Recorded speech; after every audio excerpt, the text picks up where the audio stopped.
Ron Varnell, and this is September Song. Welcome to episode 71.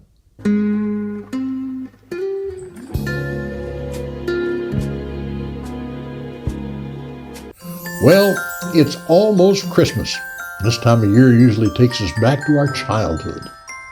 All those presents under the tree, riding around town seeing all the Christmas lights, smell of evergreens or pine or cedar Christmas trees.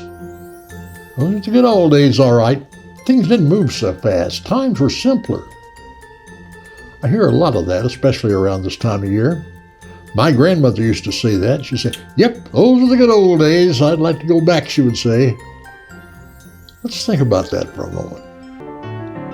When Grandma talked about her good old days, those were the times before the First World War. She was born in 1900. So her good old days would be around 1908, let's say. She was born and raised in rural Lawrence County, Indiana.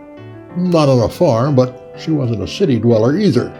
The nearest city was Indianapolis, and that was 75 miles away. They weren't a poor family. Her father was a stonecutter, so he wasn't rich either.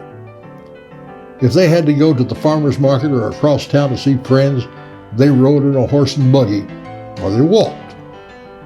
There were very few automobiles in Lawrence County in 1908. They had a way to keep foods fresh.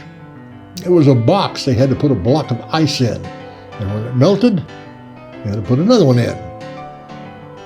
I'm not sure if they had indoor plumbing yet. If not, on a winter's day, when nature called, they had to go outside, and the seats weren't padded or electrically heated. There was no dishwasher, no air conditioner when it was hot, no electric washing machine or dryer. There was no radio or television to get the news. And the Times-Mail newspaper was only started a little more than 20 years earlier. 1908 doesn't seem like the most pleasant time to be around. Of course, the citizens of Bedford, Indiana back then didn't know what they didn't have. And I've had it, so I would certainly miss it. The people back then didn't all have modern conveniences, but they did have love and family and friendly neighbors and homemade ice cream. For me, it would be pretty hard to go back to those times. So why is everybody always talking about going back to the good old days? Well, I think they say that because the good old days to them was when they were kids.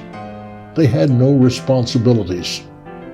Sure, they had chores and the same hardships the adults had, but not the worries about how to keep the wolf from the door. I suspect that if Grandma really had to go back to 1908, she'd find that it wasn't as simple and as slow as she imagined.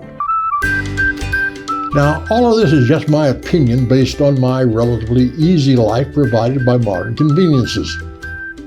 I can honestly say that I have never considered the 1940s as the good old days, although I do enjoy reminiscing about those days of little or no responsibility. The other day, our microwave oven went out, and for a couple of days we were without it. You don't know how much you miss something until it's gone. And why yearn for things that are outmoded or just plain harder to use? I see a lot of talk about, shouldn't we continue to teach cursive in schools? Well, I don't see a lot of use for cursive, or for teaching Latin grammar for that matter. I embrace my computer, streaming video, Honda Accord, and studio air conditioning. If I never had them, I wouldn't miss them, you say? Well, you're probably right, but I do have them. That seems to make this entire line of thought pointless.